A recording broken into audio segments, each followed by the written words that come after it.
What's going on, guys? Your boy LQ, Mr. Real Deal Fantasy HQ, and welcome to the RotoBaller Fantasy Sports YouTube channel. Please make sure you guys like and subscribe. And today we're going to be talking about Week 4 stardom sit-em for defenses, man. Week 4, we're already here, man. It is time flying by, but I'm excited, so let's get right into the episode.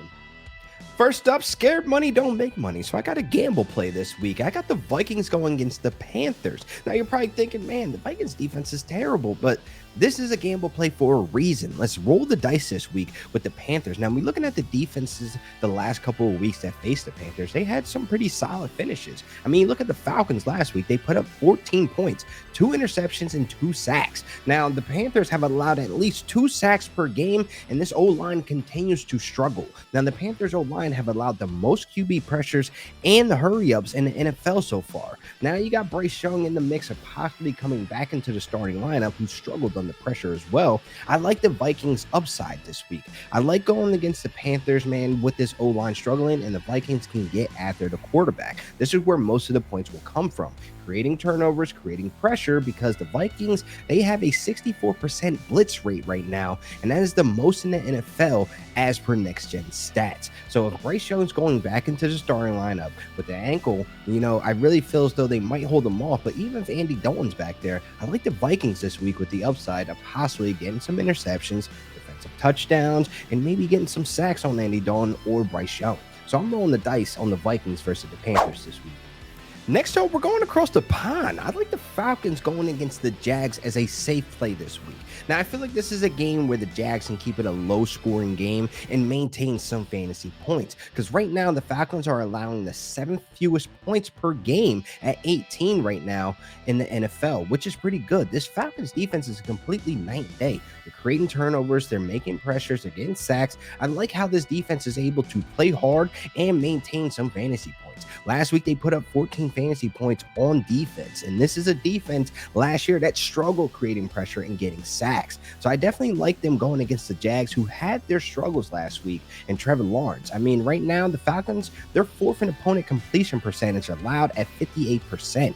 And it's worth noting that this defense also held Jared Goff and the Lions at home in the Dome to 20 points. So I like this defense that's playing hard this year, and you going against the Jags across the pond, and they're also struggling to put points on the board as well. They're averaging only 19 points per game, and if you want to play the percentage game and the odds game, where at home they're only averaging 13 points per game at home, but it's week 4, people, and technically this London game is a home game, so I'm going to go ahead and put that in there. So load up the Falcons defense into starting lineups, and also a possible streaming defense that you could put in based on matchup week to week. I like the Falcons this week. They are my safe play.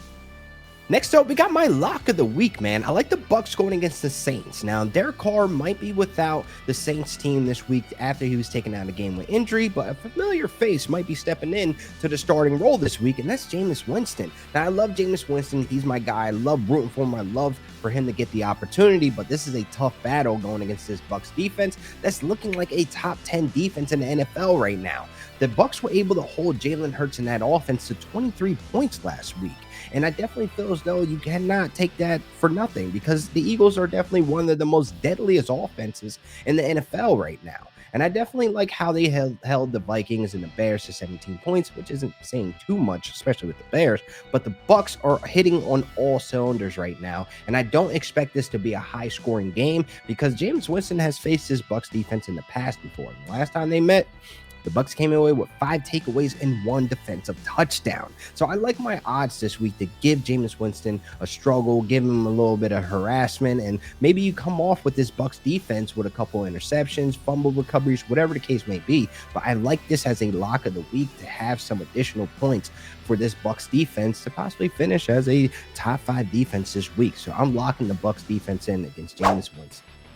Now to get into a defense that I think you should be fading for week 4, and it's the Patriots going against the Cowboys. Now, the Patriots defense, they looked fantastic last week against the Jets because it was the Jets and Zach Wilson. But now you're going into Jerry's world on the road against this high-scoring offense with the Cowboys, which I'm pretty sure they're pissed off about last week's loss to the Cardinals, which was crazy. But man, you got to look at this Patriots defense going against this high scoring offense, because I wouldn't take any indication of last week's game against the Cardinals of what the Patriots defense have in store for them on Sunday. Now, the Cowboys are 5th in points per game right now. This is still a high-scoring offense, and that's my biggest fear for this Patriots defense. And you got to look at the Patriots defense off to a slow start right now. Only 1 interception and 7 sacks. If you look at 2022, the first 3 weeks, they were tied 5th in sacks. They're currently 20th right now in the NFL in sacks. So I'm not too sure if this defense is going to be able to maintain points or put additional points on the board for you guys to have the Patriots in starting lineups. So they may hurt you rather than help you this week. So I'll be looking to pivot to other options, to maybe some defenses that I mentioned earlier in this video. But you know, the Patriots defense, they're not a bad look for the rest of the season. You just probably have to play them based on matchups. So that wraps up another great episode of RotoBaller Fantasy Sports. Please make sure you guys like and subscribe. And you guys can follow me on all social media platforms at Real Deal Fantasy. Until next time.